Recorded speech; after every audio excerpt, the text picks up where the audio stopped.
When Cheney saw me, her face immediately grimaced. "Who told you to come? You're not welcome." I forced a smile and handed him a letter. "Happy birthday, this is my last present." He slapped the envelope away angrily. "Are you cursing me?" He said coldly, "Cheryl, you don't have to come if you don't want to." I just wanted to see him again, maybe for the last time. I smiled hard and whispered, "Cheney, happy birthday." I turned to go upstairs and pushed open the bedroom that hadn't changed since I was 10. The pink wallpaper on the walls was still vibrant. The princess dresses my mom had bought me were still hanging in the closet, and the desk was filled with the cherry bombshell peripherals Cheney had collected for me before I turned 10.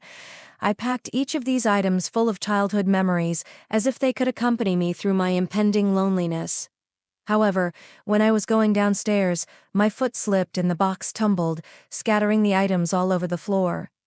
Cheney looked coldly at the debris on the floor, an imperceptible flicker of shaking in his eyes, but he quickly regained his indifference. "Cheryl Jones, you're so cruel. Get lost and don't let me see you again." I wretchedly shoved all my things back into my suitcase and fled like a deserter from that once warm home. It was pouring rain outside and I was soaked to the bone.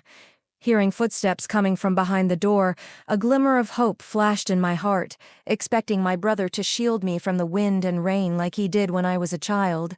However, he only coldly threw the envelope I handed him into the rain, the paper wet from the rain, and the handwriting blurred. "Get someone to come tomorrow and redecorate her room," Cheney said to the man behind him. Rain mixed with tears blurred my vision. I took one last deep look at the place that had witnessed my laughter and tears and said a silent goodbye. To read the follow-up, follow me in the ongoing updates. Chapter 2. When I got out of the cab, the rain was still pattering down and the air was damp and cold. The night was shrouded in darkness all around me, with only a few hints of warmth coming from the residential buildings in the distance, which seemed out of reach. I was soaked to the skin. The rain was like icy fingers, clutching my body.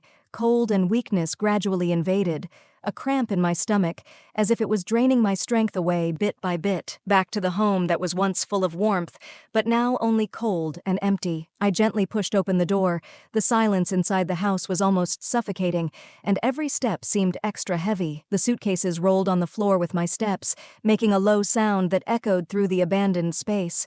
I opened the suitcase and took out each of the long broken cherry bombs surrounding them.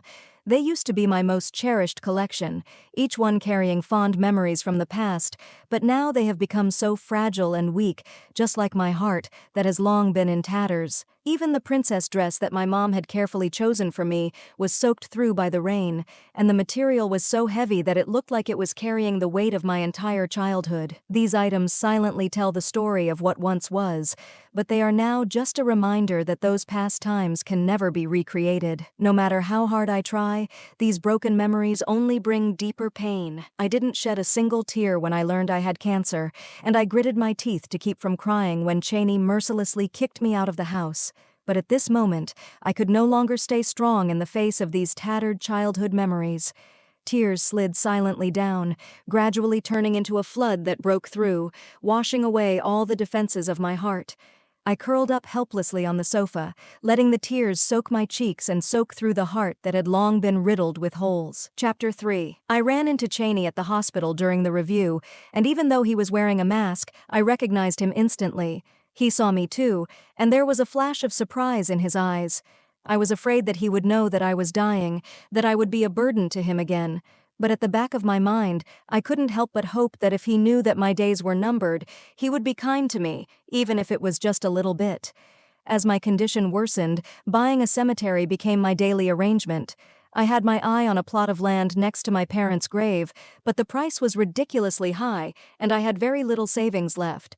I debated whether I should approach Cheney for help. After all, I was about to fulfill a wish he had had for years. However, when I arrived at the Joneses' house again, I saw that there was a big party going on inside. Winnie saw me and ushered me inside. I stood like a clown in the crowd in my baggy casual clothes and silently hid on the balcony, watching Cheney and Winnie talk and laugh. Suddenly, someone approached from behind. I turn around and it's the man who gave me nightmares when I was 18. He took one step closer, and in a panic, I pulled out my knife and waved it in front of him. But he doesn't flinch, and blood gushes out as the tip of the knife cuts through his hand. Cheney's roar exploded in my ears as he slapped me hard across the face. "Cheryl, wake up!" At that moment, I felt like a drowning man, my mouth open but I couldn't breathe. Winnie looked at me reproachfully. "Cheryl, you're giving your brother trouble again." Trouble? Wasn't I trouble? Their gazes are like butcher knives, cutting into my heart one by one. I forced myself to hold back the churning in my stomach, but eventually I couldn't control it, and bright red blood gushed out of my mouth, staining my lapel.